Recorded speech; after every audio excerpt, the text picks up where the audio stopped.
Hundreds of visitors have thronged the resort city of Lamu for the cultural festival. The annual fiesta is now in its 13th straight year, which is no mean feat. But our senior coast reporter Ferdinand Omondi now tells us why business there is not so brisk. The distinct sound of the Nzumari filters through as traditional dancers entertain visitors on the streets of Lamu.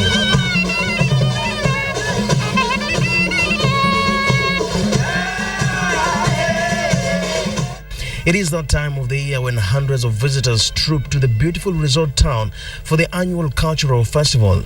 As always, the sights and sounds are breathtaking.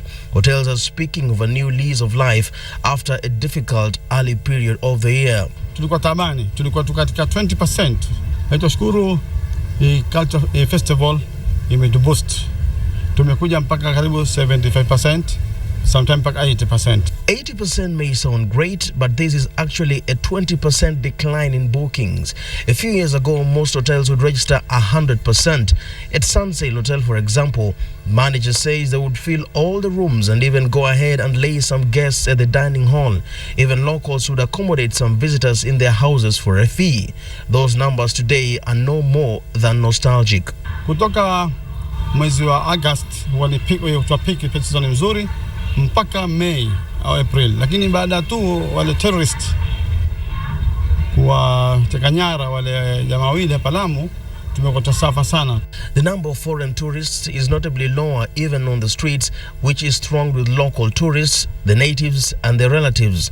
Generally, the spending power is lower during this period compared to other years, so much so that the pain is felt even in the market. Wageni hakuna, ndio maana biashara inaenda kirudi chini tu, kwa sababu mimi wakati nilipokuwa naanza biashara ilikuwa iko juu, saa hii kidogo iko chini. The aching in the pocket, however, takes nothing away from the spectacle of the festival, which has now entered its 13th straight year. The locals showcase what they do best, be it swimming, donkey racing, music or sailing. In fact, the sea transport business is what appears to have been largely unaffected because it is unavoidable. Means kubwa ya Lamu ni kutumia mashua. Vitu kutoka Mombasa hata kama zimekuja kwa gari kufika Mokowe, lakini transport zinachukuliwa kwa mashua. Notable though is the diminishing number of dhows, which have been affected by a reducing number of expert dhow makers and the emergence of the motorboat. Festival organizers face the inevitable challenge of making the Lamu festival more attractive while keeping the heritage synonymous with Lamu. The annual Lamu Cultural Festival never disappoints in terms of fun and entertainment.